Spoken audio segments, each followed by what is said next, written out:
আসসালামু আলাইকুম ভিউয়ার্স, আমার চ্যানেল বাঙালি রান্নাবান্নার আরেকটি নতুন পর্বে আপনাদের সবাইকে ওয়েলকাম।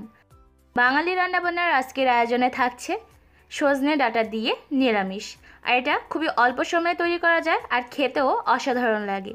তাহলে চলুন দেখে নিই রেসিপিটি। আমি এখানে নিয়েছি 3টি চাপা শুটকি, 2টি আলু, শিম আর সজনে ডাঁটা। এবার চুলা একটা হাঁড়ি বসিয়ে তাতে সামান্য তেল নিয়েছি।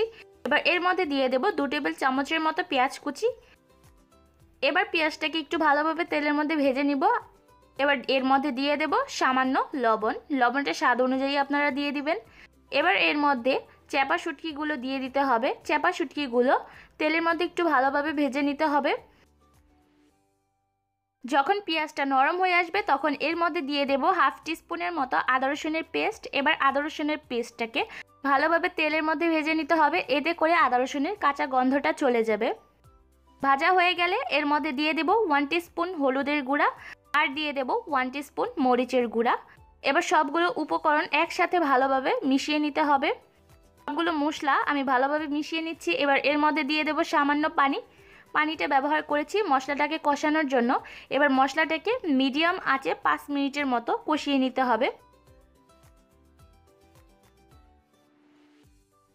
যখন মশলাটা ভালোভাবে কষে যাবে, এর উপর তেল ভেসে উঠবে, তখন এর মধ্যে আলু কুচিগুলো দিয়ে দেব আর দিয়ে দেব শিমগুলো আর দিয়ে দেব সজনে ডাঁটাগুলো। এবার সবগুলো উপকরণ একসাথে একটু ভালোভাবে মিশিয়ে নিতে হবে। এগুলো আমি আগে দিয়ে দিলাম কারণ এগুলো সিদ্ধ হতে একটু বেশি সময় লাগে। এ পর্যায়ে চুলার আঁচ মিডিয়াম টু লোতে রাখতে হবে। এবার সবগুলো উপকরণ একটু ভালোভাবে মিশিয়ে দেব। একটা ঢাকনা দিয়ে ঢেকে 5 মিনিটের মতো মিডিয়াম আঁচে সিদ্ধ করে নিতে হবে। এবার ঢাকনা খুলে দিতে হবে আর সবগুলো উপকরণ একসাথে ভালোভাবে মিশিয়ে নিতে হবে। এ পর্যায়ে চুলার আঁচ একেবারে লো রাখতে হবে, তা না হলে সবজিগুলো নিচ দিয়ে পুড়ে যেতে পারে। এবার এর মধ্যে দিয়ে দেব বেগুন। আমি 2টি বেগুন মাছ বরাবর দিয়ে চিড়ে নিয়েছি আর দিয়ে দেব কাঁচামরিচ। কাঁচামরিচগুলো আমি আস্তই রেখেছি। এবার সবগুলো উপকরণ আরেকটু ভালোভাবে মিশিয়ে একটা ঢাকনা দিয়ে ঢেকে 7 মিনিটের মতো মিডিয়াম আঁচে রান্না করে নিতে হবে। একটা ঢাকনা দিয়ে ঢেকে দিব আর 7 মিনিট পর্যন্ত রান্না করে নেব।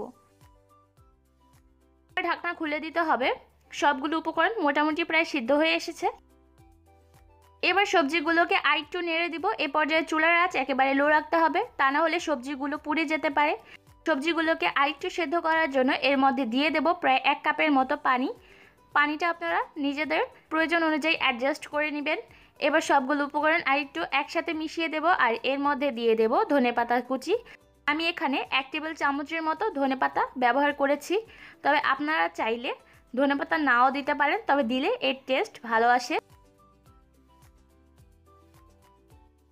এবার সবগুলো উপকরণ আরেকটু ভালোভাবে মিশিয়ে নিব আর চুলার আঁচ মিডিয়ামে রেখে সবজিগুলোকে 15 মিনিট পর্যন্ত একটা ঢাকনা দিয়ে সেদ্ধ করে নিতে হবে। এবার আমি একটা ঢাকনা দিয়ে ঢেকে দিব আর চুলার আঁচ মিডিয়ামে রেখে সবজিগুলোকে সিদ্ধ করে নেব। এবার ঢাকনা খুলে দিতে হবে। এরই মধ্যে তরকারির ঝোলও মাখা মাখা হয়ে এসেছে আর সবজিগুলো ভালোভাবে সেদ্ধ হয়ে গেছে। এবার সবজিগুলোকে আরেকটু নেড়ে চেড়ে দিব। আমি একটা আলু চেক করে নিচ্ছি। সবজিগুলো সিদ্ধ হয়ে গেছে সুন্দরভাবে। এবার আমি চুলা থেকে নামিয়ে নিব, কারণ নামানোর পরেও ঝোলটা একটু টেনে যাবে যেহেতু আলু আছে তরকারিতে। রেসিপিটা বাড়িতে অবশ্যই ট্রাই করবেন, আশা রাখছি ভালো লাগবে। যদি ভালো লাগে তাহলে আমার চ্যানেলটা সাবস্ক্রাইব করবেন আর পাশে থাকা বেল আইকনটা ক্লিক করবেন।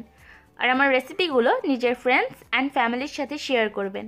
আজকে এখানেই বিদায় নেব। সবাই অনেক ভালো থাকবেন। আল্লাহ হাফেজ।